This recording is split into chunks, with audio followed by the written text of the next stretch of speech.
Illustres invités, messieurs les représentants du ministère des Finances et du ministère de l'Économie du Sénégal qui nous font l'honneur d'être en notre compagnie aujourd'hui. Illustres invités, mesdames et messieurs, eh bien soyez les très bienvenus à cette troisième édition de la conférence africaine sur la dette et le développement qui est organisée par Afrodad. C'est le forum et réseau africain sur la dette et le développement est organisé bien entendu avec le soutien de ses nombreux partenaires, notamment Trust Africa, AfriCatalyst et Stop the Bleeding, pour n'en citer que quelques-uns. Alors je me présente, Anne-Marie Diaz-Borges, et je suis absolument ravie d'être en votre compagnie donc pour cette conférence. 3 jours de travaux autour de la thématique de la dette et du développement, car ce sont des sujets qui sont intrinsèquement liés, car sans résolution durable de la dette, eh bien il n'y a pas de développement durable et inclusif de la dette. Alors, je rappelle bien sûr que notre continent, vous le savez bien, est le continent le plus jeune au monde, et ce qui veut dire que finalement, eh bien, le futur, c'est aujourd'hui, d'où l'importance de la thématique de ce jour.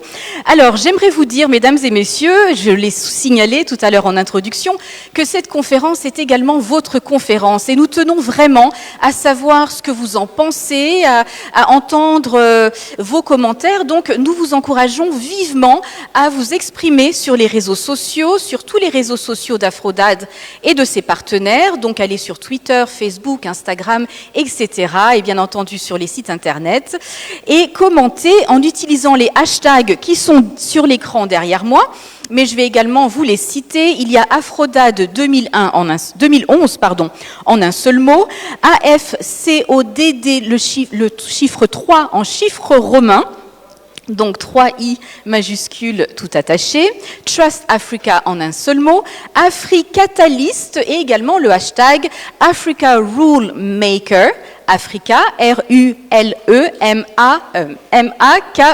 Voilà, je vais y arriver. Mais avant de commencer, eh bien justement, je vais vous donner quelques petits instants. Allez sur les réseaux sociaux et mettez une petite mention pour nous. Est-ce que vous le faites ? Bon, on verra à la fin. Je voulais également vous mentionner qu'un service de traduction simultanée vous est disponible, allant du français vers l'anglais, du français plus portugais vers le portugais et vice-versa.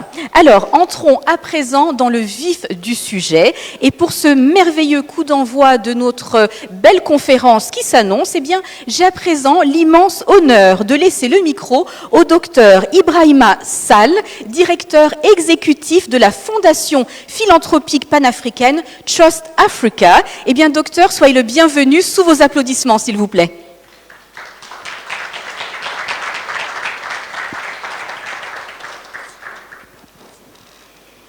Assalamu alaikum. Bonjour. Jambo for all those from East Africa who are here. Et merci beaucoup, Madame la modératrice. Monsieur Mamadou Ndiaye, représentant du ministre des Finances et de l'Économie du Sénégal. Monsieur Youssoufa Diagne, Dr Diagne, représentant le ministre de l'Économie du Sénégal. Excellencies, honorable members of Parliament who are in this room. Madam Barbara Khalima Firi, Board Chair of Afrodad, and all members of the Board of Afrodad who are in this room with us. Mr. Daura Semben, Executive Director of AfriCatalyst. Representatives of the African Union Commission who are with us in this room. Brother Opa Kapijimpaga, an elder brother, senior brother, I didn't see him in many years, who will be giving our keynote lecture. My brother Jason, Executive Director of Afrodad. I would also want to recognize the funders who are in this room, those who are helping us do the kind of things that we are trying to do here. And the number of them, I'm sure Barbara will list them, or will speak about some of them, but I just want to mention very briefly NORAD, the Bill and Melinda Gates Foundation, Open Society Foundations, Ford Foundation, Jacone, and all the others who are here. Distinguished guests, colleagues, and friends, my friends and colleagues from Trust Africa as well, it gives me a great pleasure to welcome all of you to this third edition of the African Conference on Data and Development. Thank you for taking time from your very, very busy schedules to participate in this conference. Some of you have traveled long, long distances. Just speaking to somebody, Neil, telling me he came all the way from Seattle. That's the other side of the world altogether. And there are people from East Africa, people from Europe, from Southern Africa who are here. Others are following this conference, participating online. I want to thank every one of you for taking the time to participate in this important conversation.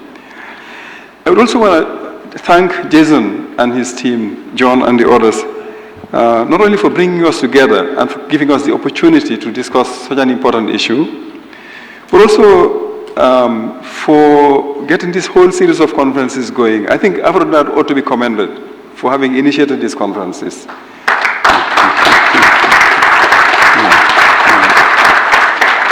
These conferences have become an important rendezvous for deep and audacious reflections on the future of the continent, which is what development is about. Talking about development, but development actually is about our future.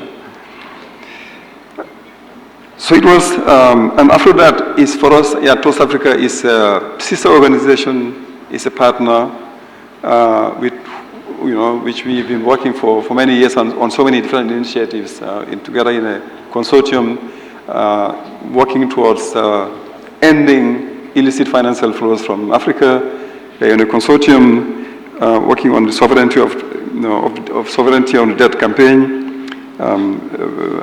Stop the Bleeding campaign, and other initiatives. So it was with great enthusiasm that we accepted Afro-Dad's invitation to partner with them in organizing this third edition of the African Conference on Data and Development on a theme that is just so important. Our world is at a very, very critical juncture. And the challenges for all the peoples, we know what the issues are. The climate crisis, the debt crisis is one of the big crises we are confronted. Inequality, poverty, we know all the whole list, and the poly crisis has been talked about in the concept note. But the big challenge for all peoples, particularly those of the global south, is to ensure that the transition out of the crisis takes the form of birthing, engendering a new world, a world that is completely different from the one that we are living in today. Because the one we are living in today is recognized and admitted that it is not sustainable. The Sustainable Development Goals are about changing this world and making sure that we have a world that is much more inclusive, leaving nobody behind. But we want a world in which the people are at the center. They are at the beginning and at the center of the whole development and governance processes. A world in which Africa will be a rule maker, as has been said, and not only a rule taker. Therefore, the 4 R's, reimagining, rethinking, reorganizing, remobilizing for an African world order are actually the agenda, I would say. They are priorities, they are imperatives, in fact, for Africa. And when I say Africa, I'm talking about global Africa, including the diaspora. Beyond crisis, it's about imagining new horizons, thinking new horizons, and having new horizons in our thinking as well. The structural transformation of our economies and of the global financial and governance architectures would make the renegotiation of the place of Africa in the global economy and the relationships with the dominant economies much easier, and that renegotiation is necessary. Trust Africa is a Pan-African organization that was born out of the conviction that Africans must set the agenda for our development and take the lead in shaping the future we want for our continent. Our work is aimed at advancing democratic governance, equitable development, and African philanthropy. Through our grant making and our research, Trust Africa has seeded a number of organizations and help in forming or strengthening networks across the continent. And it is with great pleasure that we note the presence in this room of some of the networks that came out of the work, or at least that South Africa is doing, or on whose trajectory South Africa has had some contribution through the seeding of this organization or through the support that they have given. Through the knowledge we have been generating and disseminating, also it's been helpful to this organization. More generally, the financing of African transformation and development has to be done primarily with resources from Africa. So in addition to the abundant natural resources and the human resources that we have on this continent, we need to make sure that the transformation of the resources, we get out of this role of just having to produce primary resources and exporting them in that state, rather than engaging in the transformation that is required and value addition, which will enable us to ensure that we get a fairer share of the value that is generated. We also know that Africa is losing a lot through illicit financial flows. The high-level panel chaired by Thabo Mbeki, former president of South Africa, produced a report in 2015, as everybody here almost, I would say, know, estimating the loss at about $50 billion a year. That was in 2015. Today, the estimates are close to $90 billion a year. $90 billion a year. That is more than official development aid to the continent. So if you were to stop the bleeding, as we say in the campaign that we are engaging with after that, Palu and others, if you were also to recover some of the lost assets, there is an African common position on asset recovery. If you were to recover some of the lost assets and we stop the bleeding, then we will have a lot more resources to support the transformation and development of the African continent. There is also a whole initiative that OSF and others are engaging in promoting the restitution of African heritage that is in museums and collections outside of the continent, and the two processes are actually connected. We know that a number of African countries are in deep economic and financial crisis,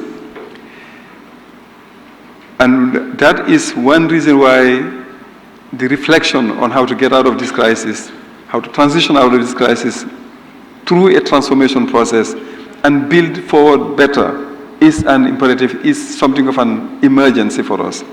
I'm talking about building forward better, whether it's out of COVID or out of the crisis. It is not a question of going back to the previous situations, but moving forward. And the concept note for this conference is actually very, very clear and very, very good in showing how the whole system is structured to make it almost impossible for any single country to try to delink or reassert its sovereignty and the dignity of its people on its own. It's even more difficult to innovate at the level of one single country under the current circumstances.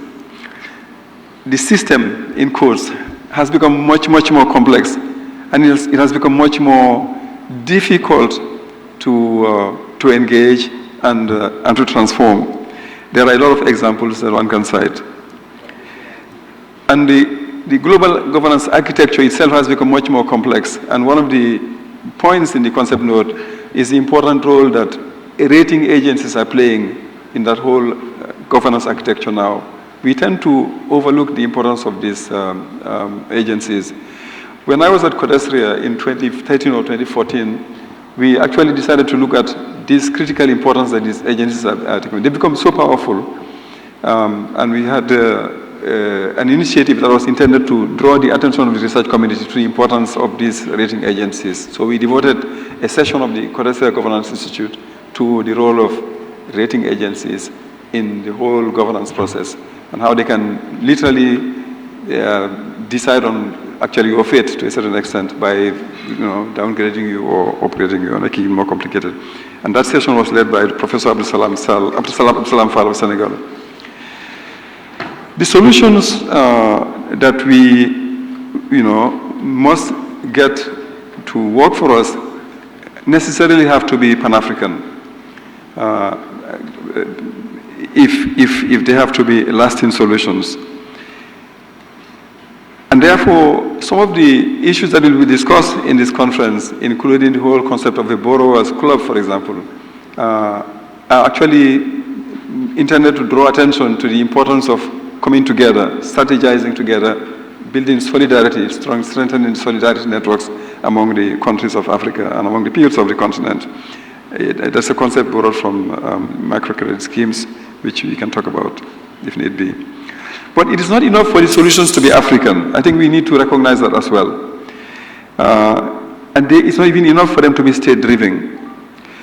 Certain things are happening on this continent now. One thing that we should recognize is that neoliberalism has become much more sophisticated. It has become inclusive to a certain extent. It has a way of taking from the struggles against it and absorbing and then, bringing back to us what may seem to be solutions, but it actually are binding us further into the system. One example is the way in which infrastructure built by state resources and public resources is now being given out to private companies to manage, and it's just absolutely scandalous. And one recent example is the Senegambia Bridge, which has been given to a company established by the African Development Bank to manage against a certain amount of money. So for a period of 25 years or so, they'll be managing this bridge, collecting all monies from it, and that kind of scheme is being considered for other things as well in so many other countries, where you find infrastructure built with public resources being given to private companies to manage. And that is a form of not privatization, but it's part of the liberalization that is literally harmful to the future of this continent and to our development. So I want to end by saying that in this whole scheme of things, I think one critical actor that we often sometimes tend to also not factor in the way we do things is the philanthropic community. And African philanthropists ought to play a much more important role in the financing and in the reflection on the financing of African development. The future is now, said our moderator. Merci beaucoup pour cette formule excellente. Parce qu'il me rappelle la formule de Nelson Mandela qui dit, the future is in our hands. And I think the shaping of that future begins with conferences like this one. So I'd like to thank Jason and the whole team once again, and thank you all for your attention.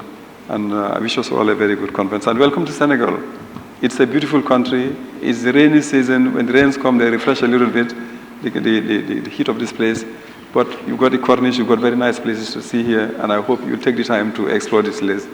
Go to Gorée and visit this beautiful country of Teranga, as it is called. Thank you all for your attention.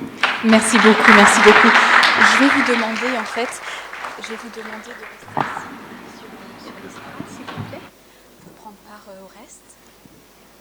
Mais c'est nous qui vous remercions, Dr Sall, vraiment pour cette belle entrée en matière. Et vous avez notamment mentionné le fait qu'il est important de remettre l'humain au centre des discussions. Et je pense que c'est un fait tellement important à garder en tête si l'on veut vraiment atteindre un développement qui soit durable, inclusif et qui n'exclut aucune couche sociale. Donc merci encore une fois de votre belle entrée en matière. Alors un autre illustre invité d'honneur ce matin est Monsieur Daouda Sembene, directeur exécutif d'Afrique Catalyst. C'est un cabinet indépendant de conseil en développement international.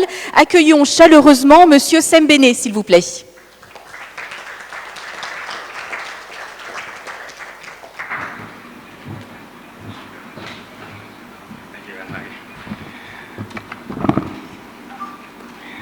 Thank you very much, Anne-Marie, and good morning, everyone. I welcome you. Welcome to Senegal. Comme on dit chez nous, dalal len ak jam. So I think if you haven't heard that word, it means welcome to Senegal. All of you know, and I will start with actually where my brother Ibrahima started. All of you know that Senegal is the country of Teranga. So we pride ourselves as a Senegalese, we pride ourselves for being very hospitable. So you have hopefully appreciated and experienced a portion of our Teranga. If you haven't, hopefully you will be having the opportunity to do so before the end of this conference. So good morning again, and ladies and gentlemen, all protocol observed. My name is Daouda Sembene, and I am the Managing Director of Africa Catalyst. which is Dakar-based Global Development Advisory, whose mission is to try to help shape positive development outcomes in Africa. And we try to do so through a number of ways. First of all, research. We do also advisory, we also do advocacy, and we of course help also with capacity building. So the idea is for us to really take any opportunities with our team to really make some effort toward African countries' development objective. So I am very delighted today to be here representing AfriCatalyst, and of course I have to start by thanking Aphrodite, Jason and his team for inviting AfriCatalyst to be a partner for this third edition of the African Conference on Debt and Development. We very much appreciate this opportunity, and we very much thank Jason and Aphrodite team, the whole Aphrodite team, for the fantastic work they have been doing over the past several years, but also to put up this conference. So before I continue, I would invite you to give them a good round of applause. So thank you very much again. I think this conference is very much timely, and I think there are no words to actually explain why it is timely. As you know, Africa, many African countries are facing a lot of debt challenges. I think in the latest count from the IMF and the World Bank, more than 60% of low-income countries actually are either at high risk of debt distress or in debt distress, which is quite sobering. And I think the issue with those debt challenges is they have, as you all know, actually some very unfortunate consequences on the ability of those countries to really make progress toward their development objectives. And what we have seen is, on top of facing those debt challenges, countries have been actually facing a number of shocks, as you know. After the coronavirus pandemic, we also had the situation in Ukraine. We also had the cost of living crisis, and of course, not to forget the climate crisis that is actually affecting all over the world. So I think what it does is it has really added a burden to their ability to service debt. And since many of them did have very limited fiscal space, what they ended up doing was actually to use their scarce resources to service debt, and actually which crowded out their ability to spend on priority sectors like education, health, and others. So what we see here is, I think there is a vicious circle, whereby actually by being more indebted, countries actually are really losing their ability to really make progress toward their development objective. So I think OPA and Aphrodite were very much enlightened to really look at that sort of a connection between those two. And I think this conference is going to really help us discuss about how African countries and the developing countries in general around the world can really address those issues. So we are very much looking forward to the OPA lecture, which is going to be very much inspiring in many ways. We are also going to be very much looking forward to the discussion that we will be having, all of us, as we discuss about how African countries can address debt and help actually put in place a new global order. We all hear about the ongoing reform of the global financial architecture. I think it is important that as we discuss today, we keep that in mind so that we can actually provide some important input for policymakers who are here, but also who are not also in the room, to take into account our position, the position of all organizations that are here in making that reform.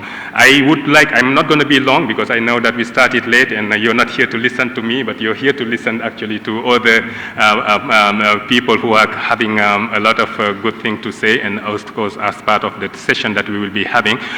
Before I very much actually conclude my remarks, I would like also to very much thanks again Aphrodite for not only bringing together all those partners that are here. I think all of you are in some ways involved in compiling research evidence, doing some advocacy, but also helping policymakers make the right decisions. So I think this is very much fortunate that we have this opportunity provided by this conference and Aphrodite. I think that's one. And second, I think what we also have the opportunity through this conference is actually to be able to leverage and through research that have been done by organizations that are here, the advocacy work that have been done by many of you, but also the advisory capabilities that we can see here. And of course, not to forget what Ibrahima just talked about, the ability of non-profit organizations and philanthropies in particular to really help make Africa and the world make actually progress toward those development objectives that we talked about. So once again, welcome to Senegal, and thanks you very much, and we are looking forward to the discussion, and we are looking forward to a successful conference. Thank you very much. Merci beaucoup, c'est nous qui vous remercions.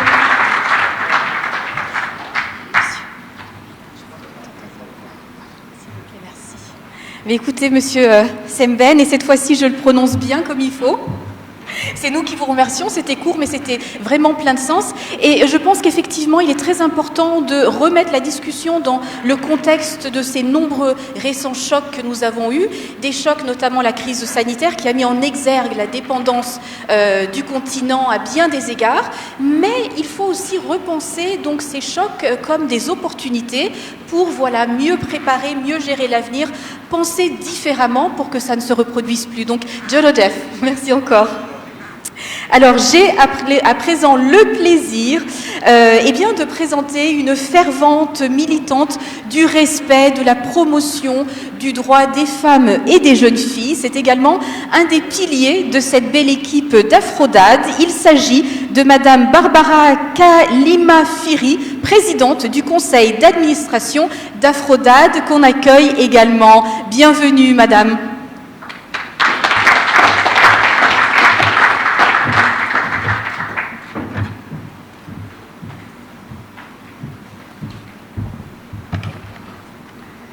What a humbling resume that you have given me. Thank you so much. I'm going to be speaking in English. I realize that we've got interpretation. And my job is very easy today because it's just to welcome all of you to this beautiful conference, but also to connect with some of you who we've not met before. I know I have seen a couple of you in the last AFCOD, and I'm excited to see you again. His Excellency Minister of Economy, Dr. Diagna, His Excellency Minister of Finance, Dr. Dia. The names are very confusing. Everything is Dia. Not sure what it's about in Senegal. Honorable members of Parliament from national assemblies from across the continent, Honorable Kanyisile Shabalala Lynchfield, Chair of the African Philanthropy Network on Illicit Financial Flows and Tax, heads of civil society organizations from Africa and internationally, our Executive Director for Trust Africa, Ibram Sow, who's also a partner in the Stop Bleeding campaign, but also part of our co-organizers for this AFCOD 3. Dauda, who you've listened to here again, Executive Director for AfriCatalyst, partner as well in this AFCOD, comrades from civil society, members of the media, partners and friends of Aphrodite, my fellow trustees of the Aphrodite board, which I proudly lead, and lastly, I think our funders who have made it possible for us to be here and also supporting the good work that Aphrodite is doing. Lastly, I think I would like to really give a round of applause to dear Jason. He is not only a leader of Aphrodite, but I think he's also driving change in the continent around debt and development. So it's not to make you feel important, but just to recognize that you are driving change, Jason. I'm so proud of you. Thank you so much. Yeah. And we just want to welcome those people who are also joining us online. We hope that you can withstand being online for a long time. So I would like to say bonjour, bon dia, habari, asibui, and my own Maokabwanji, and good morning. It is my distinct and humble pleasure to welcome you all to this AFCOD 3 here in Senegal, together with our amazing hosts, Trust Africa and also AfriCatalyst. This phrase they used, both of them, teranga, despite the heat, we can feel the hospitality, I can tell you that. It feels like I could stay here forever. It's just beautiful. Thank you so much for the warm welcome. Well, what can I say? It's exactly 1 year since we met in Lilongwe for our second AFCOD. And we talked about a deep fractured global world order that is not fit for purpose for Africa and that needs dismantling. And I think that's the phrase I used last time. And this time around, I don't think that it's actually a global world order. It is a global disorder. We are in a world where there's no order actually, so why call it a global world order if we're in disarray? And this sentiment is still very much alive and accurate now, as you hear from the many participants in this conference. Distinguished ladies and gentlemen, we have moved from a multiple crisis order to what Antonio Guterres is calling a poly-crisis order. In reading in the newspapers, it does feel like that. Since AFCOD last year, 5 countries have formally defaulted on their national debt and applied to the G20's common framework to resolve the debt crisis. These countries are Zambia, my own beloved country. We have Ghana, Chad, Ethiopia, and Sri Lanka. You'll notice that 4 of the 5 countries I've listed are from our beloved continent. Zambia finally is arriving at a partial deal after 2 years of negotiations with those who are in part the reason for their debt crisis. Comrades and friends, across the continent, several countries are beginning to show similar symptoms that indicate either defaulting or needing to apply to the G20 common framework. This situation is graver than what meets the eye. Africa's debt burden is directly becoming a burden on Africans who are having to pay the price both for irresponsible borrowing and equally irresponsible lending.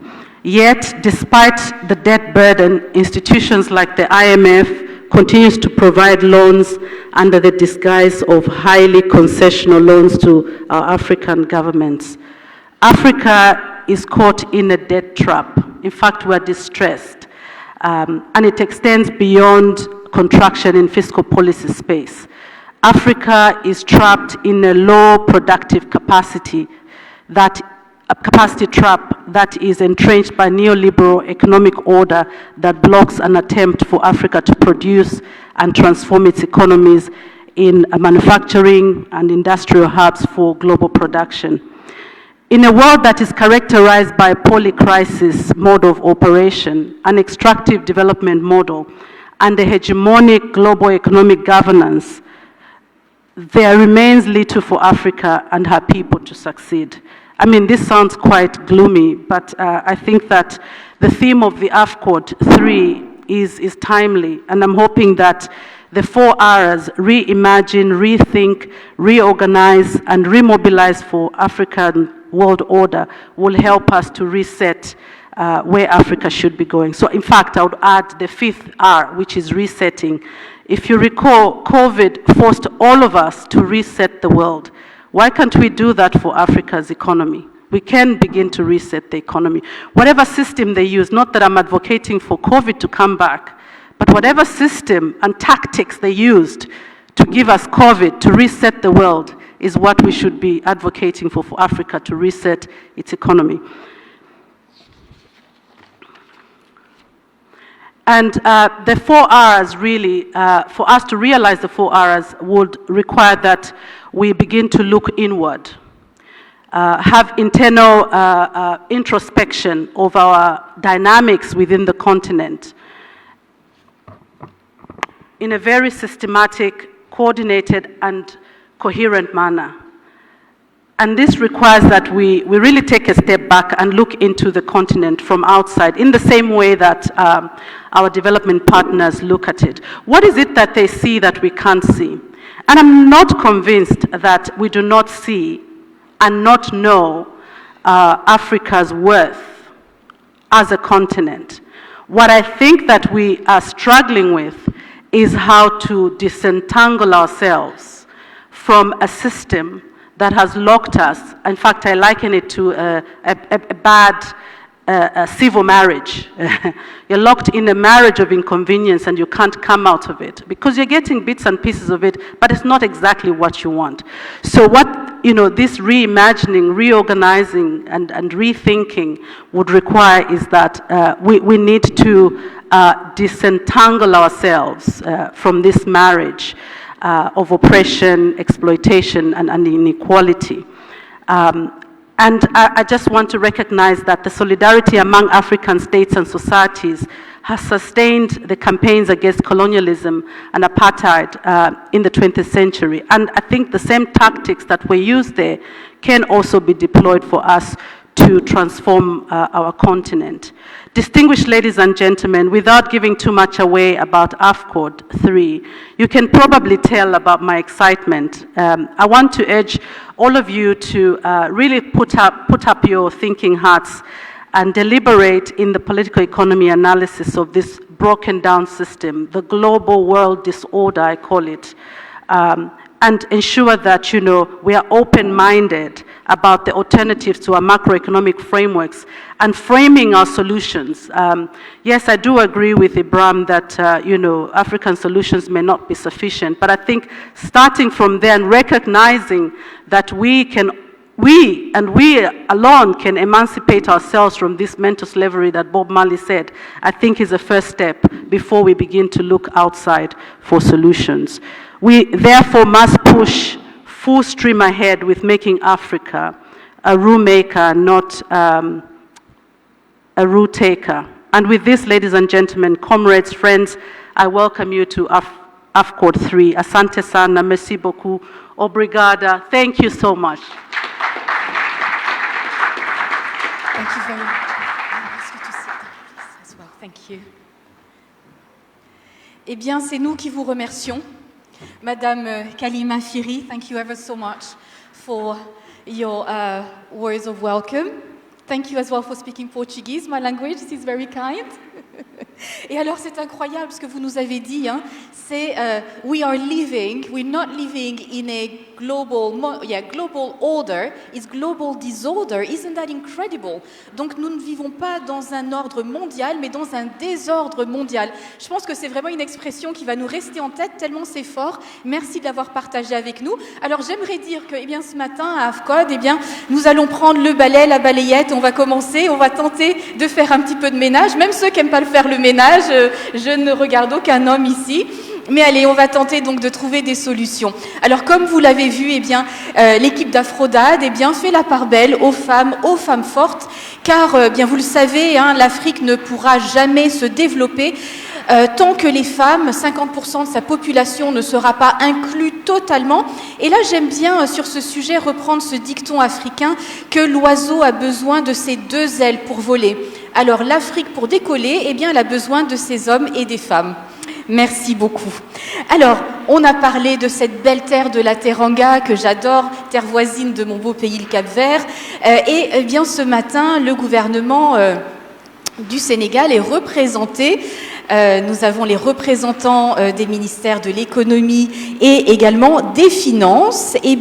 Au nom du ministère de l'économie, justement, j'aimerais inviter à présent le docteur Youssoufa Diagne, chef de la division, entre autres, des études et des politiques économiques au sein de la direction de la prévision et des études économiques. Merci de bien vouloir l'applaudir chaleureusement. Bienvenue.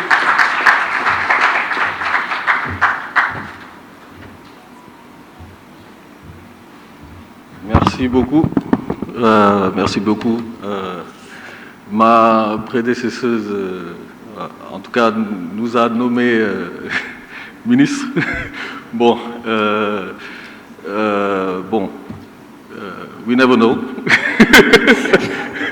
Dans dans le futur. Peut-être que nous sommes les futurs ministres, n'est-ce pas?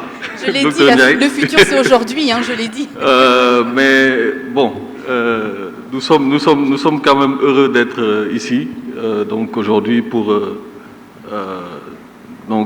prononcer quelques mots au nom de la ministre de l'économie, du plan et de la coopération, qui est malheureusement empêchée, mais qui aurait vraiment aimé, qui aurait souhaité assister à cette importante conférence, tant le sujet de la conférence l'intéresse particulièrement. Et donc je me ferai un plaisir de lui rendre compte fidèlement, en tout cas, des échanges qui ressortiront, en tout cas, de cet important rendez-vous. Alors, comme vous pouvez l'imaginer, le sujet de la dette interpelle particulièrement le département et aussi influence toute décision de politique économique, surtout dans le contexte que nous vivons actuellement, avec une succession de crises. Bon, je ne reviens pas sur ce qui a déjà été dit. J'aime d'ailleurs beaucoup le terme de polycrise que j'ai rencontré dans la lettre d'invitation et auquel il a beaucoup été fait donc allusion. Donc de ce point de vue, pour rappel, on a donc depuis 2020 traversé un certain nombre de crises, dont la crise de Covid, qui a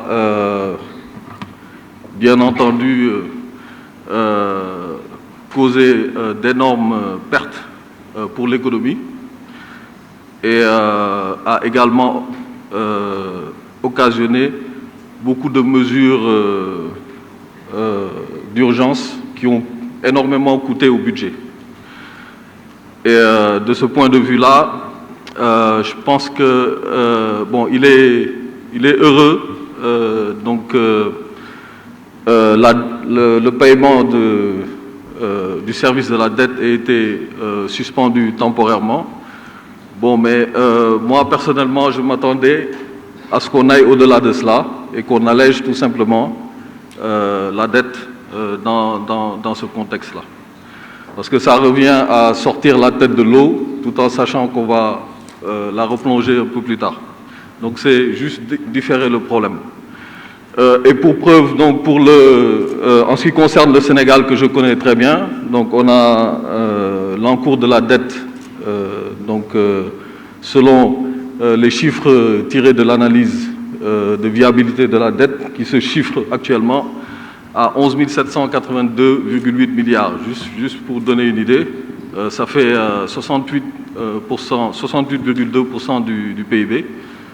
C'est quand même assez conséquent. Et donc, traîner cela, lorsqu'on a des objectifs de développement et de lutte contre la pauvreté, c'est très handicapant, parce que ça détourne des ressources qui auraient pu être utilisées donc, pour transformer ce pays-là. Et donc, l'inflation, juste pour évoquer l'inflation, donc qui a été donc un résultat de la crise en Ukraine, notamment, a été accentuée, sachant que la reprise à la suite de Covid avait déjà enclenché une montée de l'inflation. Aujourd'hui, il y a aussi la réponse en termes de politique économique des banques centrales des pays développés, qui va consister à resserrer la politique monétaire et donc élever donc les taux d'intérêt. Et cela aura un impact, bien entendu, sur le niveau d'endettement. Voilà, donc juste pour dire que et derrière ce qu'on a comme réaction au niveau du gouvernement, c'est des mesures qui malheureusement ne peuvent être envisagées que dans le court terme. C'est le cas de la subvention, par exemple, à l'énergie, qui a coûté 300 milliards au budget en 2022. Et comme tout le monde a pu le constater, il y a eu par la suite une hausse une hausse des prix sur certains produits, comme notamment je citerai les prix à la pompe de l'essence super et également au niveau des factures de l'électricité, juste pour montrer que en fait ces mesures ne sont pas viables et qu'il a fallu donc retirer partiellement la subvention. Donc tout ça c'est pour dire que nous avons une économie qui est vulnérable, ça il faut avoir le courage de le reconnaître, bien qu'il y a eu énormément de mesures qui ont été entreprises pour la rendre beaucoup plus résiliente à travers notamment le plan Sénégal émergent, mais il reste quand même beaucoup à faire pour arriver à rendre l'économie beaucoup plus résiliente. Et donc, en perspective, nous nous acheminons bientôt vers l'exploitation de ressources pétrolières et gazières. Donc, ce sera l'occasion et ce sera une opportunité à saisir pour transformer cette économie et la rendre beaucoup plus vulnérable. Et également, je terminerai donc par, encore une fois, un plaidoyer pour un allègement de la dette, parce que tout simplement, comme je l'ai dit tantôt, elle handicape nos pays et les empêche d'atteindre leurs objectifs en termes de développement et de lutte contre la pauvreté.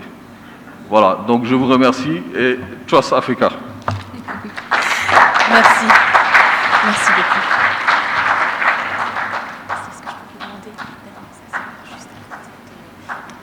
Merci beaucoup.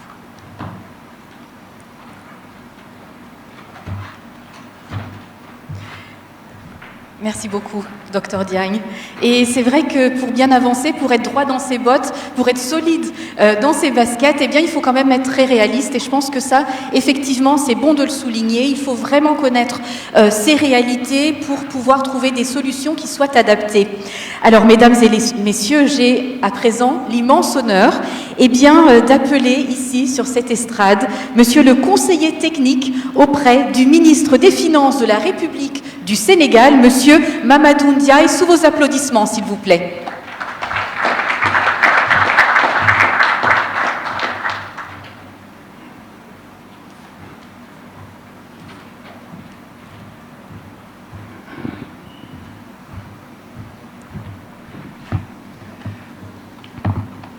Bonjour, merci Anne-Marie. C'est un réel plaisir de vous retrouver après l'édition de 2020 à Abidjan.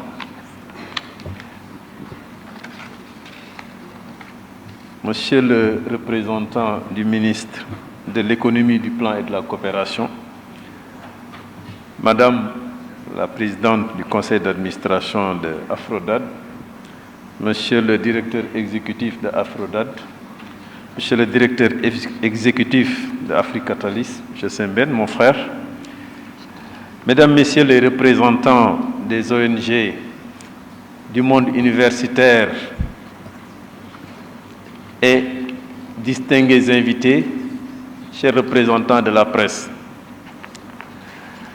C'est pour moi un honneur et un plaisir, bien entendu, de me tenir devant vous au nom du ministre des Finances et du Budget, M. Mamadou Moustapha Ba, empêché, pour lancer cette 3e édition de la conférence africaine sur la dette et le développement. Je voudrais d'emblée vous souhaiter la bienvenue en terre sénégalaise et souhaiter que vos travaux durant ces 2 jours puissent déboucher sur des propositions pertinentes qui permettront de relever les deux défis qui nous interpellent aujourd'hui, je veux dire qui interpellent nos pays africains, la problématique de la dette et le développement. Je crois que le thème que vous avez choisi vient à son heure. Réimaginer, repenser et réorganiser et remobiliser pour un ordre mondial africain. Mesdames et messieurs, vous conviendrez avec moi que les nombreux événements qui se sont succédés et qui pour la plupart ont été subis par nos pays ont également bouleversé l'ordre économique mondial, mais également ont permis de remettre sur la table le besoin d'une nouvelle approche des défis économiques mondiaux.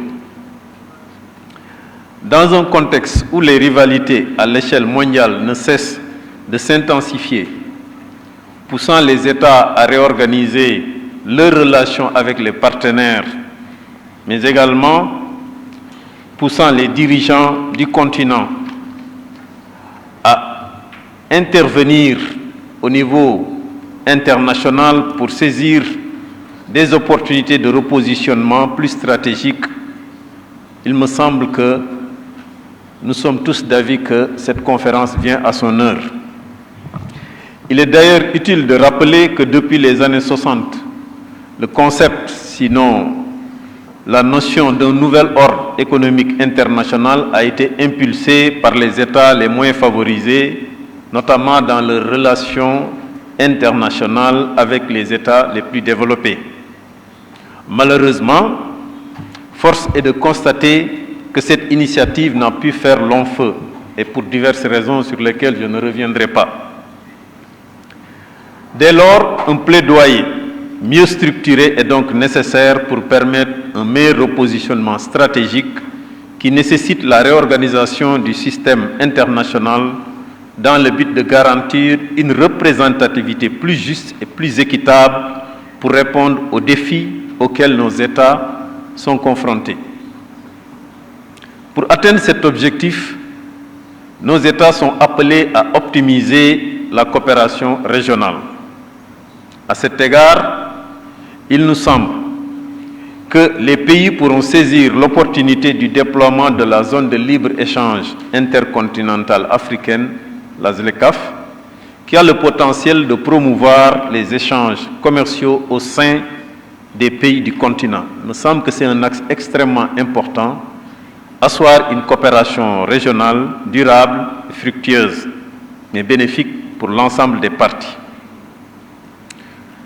Sous ce même registre, l'amélioration des conditions de mobilisation des financements dans un contexte où l'environnement financier international ne cesse de se détériorer reste un enjeu majeur dans la dynamique de redéploiement stratégique des États africains dans la sphère internationale. Les ministres africains des Finances, lors de leur 55e conférence tenue à Addis Abeba, en Éthiopie, avaient appelé à une action décisive visant à réformer l'architecture mondiale afin de permettre les investissements nécessaires à la réalisation des objectifs de développement durable et climatique. Mesdames et messieurs, distingués invités, les réformes souhaitées pour une nouvelle architecture internationale plus équilibrée dans une perspective purement africaine concernent, de notre point de vue, essentiellement la réforme de l'architecture mondiale, de la dette et au-delà, la réforme de l'architecture du système financier mondial. S'agissant de la réforme de l'architecture mondiale de la dette, des initiatives doivent être impulsées pour une transparence et une coordination accrue sur le traitement des problématiques d'endettement. Et cela permettra d'éviter des coûts élevés de résolution de la dette, mais également de limiter la probabilité de réapparition de crises de l'endettement comme nous les avons connues par le passé. Il urge dès lors de régler, par souci de transparence, les problématiques liées aux notations souveraines de crédit de nombreux pays africains qui souvent peuvent être biaisés. Et je suis tout à fait d'accord avec le directeur exécutif sur ce point qu'il a eu à évoquer dans son message. Oui, parce que la prime de perception excessive du risque associée à la région Afrique est confirmée par les agences de notation indépendamment de l'amélioration des fondamentaux macroéconomiques devrait être supprimée. Le manque à gagner lié à cette prime de perception excessive du risque, selon un récent rapport du Programme des Nations Unies pour le développement, le PNUD, ce montant et ce coût est évalué, ce manque à gagner est évalué à 74 milliards de dollars, selon le PNUD. À ce titre, permettez que je reprenne la position défendue par son Excellence le Président de la République, M. Macky Sall, qui a prôné lors de la conférence économique tenue en mai 2022 à Dakar, la création d'une agence panafricaine de notation. Et je le cite, « Le système actuel d'évaluation des risques est en déphasage avec les réalités économiques en Afrique et cela a des conséquences », avait-il souligné, avant d'indiquer que cela n'est que justice. La nécessité pour nous, face aux injustices sur les notations, parfois très arbitraires, d'avoir une agence de notation panafricaine. Pour une meilleure coordination, il m'est d'avis que la création d'un club des créanciers internationaux, multilatéraux plutôt, agissant en partenariat avec les débiteurs, aiderait à mieux superviser les problématiques liées à la dette. Il est aussi nécessaire de réexaminer et de mettre à jour l'approche de l'analyse de viabilité de la dette, comme cela a été rappelé tantôt par mes prédécesseurs.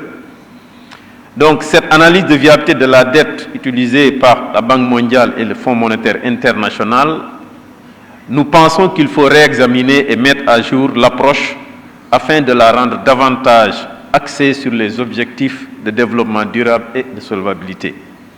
Et dans ce sillage, les ministres africains des Finances ont approuvé à Sharm el-Sheikh l'initiative Coalition de la dette durable qui vise à accroître l'accès à des financements verts et en faveur des objectifs de développement durable et à soutenir le refinancement ou l'émission de dettes alignées sur les objectifs de durabilité définis par les débiteurs. La réallocation des droits de tirage spéciaux du FMI aux banques multilatérales de développement, telles que la Banque africaine de développement, devrait permettre de fournir un financement plus important aux banques de développement régionales et nationales en Afrique pour accélérer la réalisation des objectifs de développement durable.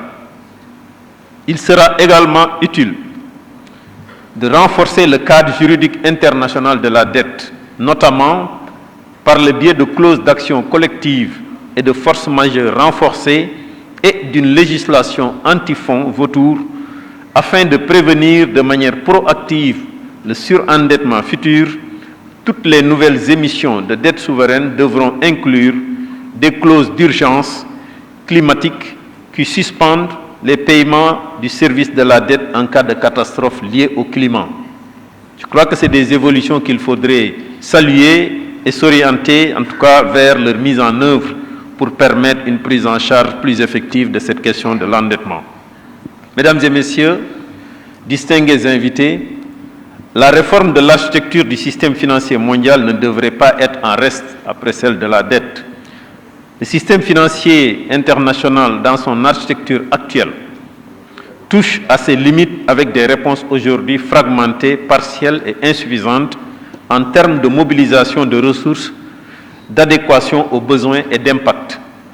Il est nécessaire d'améliorer les instruments et le capital existant et de promouvoir des approches et instruments innovants pour accompagner les pays les plus pauvres et les plus vulnérables.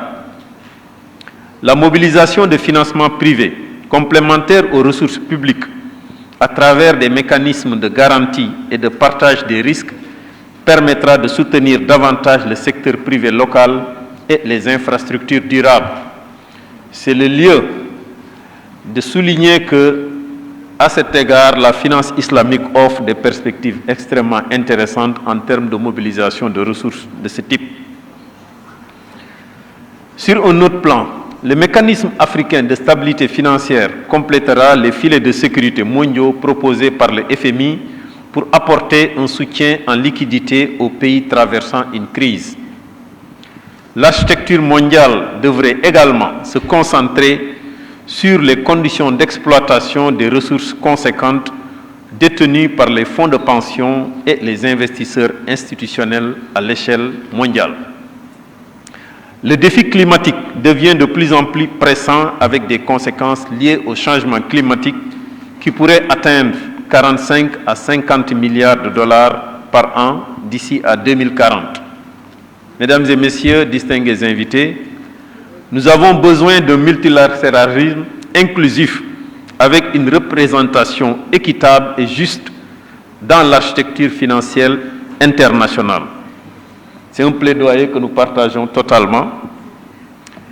Les mesures évoquées plus haut, à notre avis, garantiront que les points de vue et les intérêts stratégiques de l'Afrique soient correctement représentés et pris en compte dans le processus décisionnel.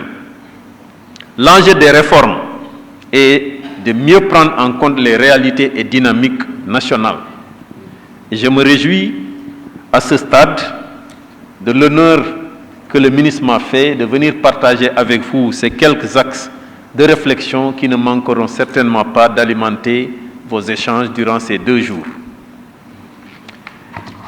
Je voudrais à présent, Anne-Marie, si vous le permettez, encore une fois souhaiter la bienvenue à nos illustres participants et souhaiter plein succès à ces joutes qui s'ouvrent aujourd'hui. Je vous remercie de votre aimable attention. Et c'est nous qui vous remercions, Monsieur le conseiller technique, d'avoir aussi bien détaillé tous les enjeux de cette question de la dette et du développement, et puis bien sûr tous les moyens qui ouvrent les champs des possibles, notamment la création de cette agence de notation panafricaine. Je pense que c'est vraiment nécessaire. Alors,